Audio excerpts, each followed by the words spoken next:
جامع المعجزات میں ایک جن کی حضرت محمد صلی اللہ علیہ وآلہ وسلم سے ملاقات کا واقعہ بیان کیا گیا ہے۔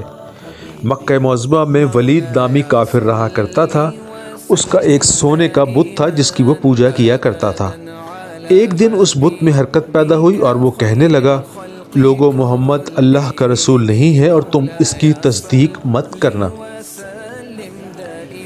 ولید بڑا خوش ہوا اور باہر نکل کر اپنے دوستوں سے کہنے لگا، مبارک ہو، آج میرا معبود بولا ہے اور اس نے صاف صاف کہہ دیا ہے کہ محمد اللہ کے رسول نہیں ہے۔ یہ سن کر لوگ اس کے گھر آئے اور دیکھا کہ واقعی اس کا بت یہ جملے دہرا رہا تھا۔ وہ لوگ بہت خوش ہوئے اور دوسرے دن ایک عام اعلان کے ذریعے ولید کے گھر میں ایک بڑے اجتماع کا انعقاد کیا گیا تاکہ لوگ اس دن بت کے منہ سے وہی جملہ سنیں۔ اس بڑے اجتماع میں ان لوگوں نے حضور صلی اللہ علیہ وآلہ وسلم کو بھی دعوت دی کہ اللہ کے نبی خود تشریف لا کر بت کے منہ سے وہی جملے سنیں۔ چنانچہ حضور صلی اللہ علیہ وآلہ وسلم بھی تشریف لائے۔ جب نبی کریم تشریف لائے تو بت بول اٹھا، اے لوگو، خوب جان لو کہ محمد اللہ کے سچے رسول ہیں، ان کا ہر ارشاد سچا اور ان کا دین حق پر ہے۔ تم اور تمہارے بت جھوٹے ہیں جو تمہیں گمراہ کرنے والے ہیں۔ اگر تم ان سچے رسول پر ایمان نہ لاؤ گے تو جہنم میں جاؤ گے۔ پس عقل مندی سے کام لو اور سچے رسول صلی اللہ علیہ وآلہ وسلم کی غلامی اختیار کر لو۔ بت کی یہ باتیں سن کر ولید بڑا گھبرایا اور اپنے معبود کو پکڑ کر زمین پر دے مارا اور اس کے ٹکڑے ٹکڑے کر دیے۔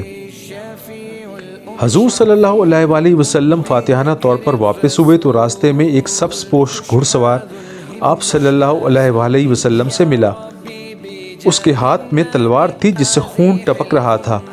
حضور نے فرمایا، تم کون ہو؟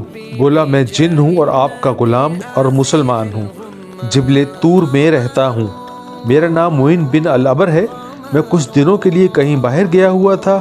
آج گھر واپس آیا تو میرے گھر والے رو رہے تھے۔ میں نے وجہ پوچھی تو معلوم ہوا کہ کافر جن جس کا نام مسفر تھا مکہ آ کر ولید کے بت میں گھس کر حضور صلی اللہ علیہ وآلہ وسلم کے خلاف خرافات بک رہا تھا،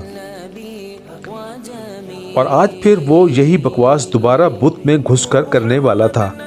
اس سے پہلے کہ وہ آپ کے متعلق بکواس کرتا، یا رسول اللہ صلی اللہ علیہ وآلہ وسلم، مجھے سخت غصہ آیا۔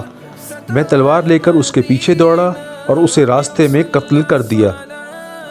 پھر میں خود ولید کے بت میں گھس گیا اور اب جو کچھ کہا میں نے کہا۔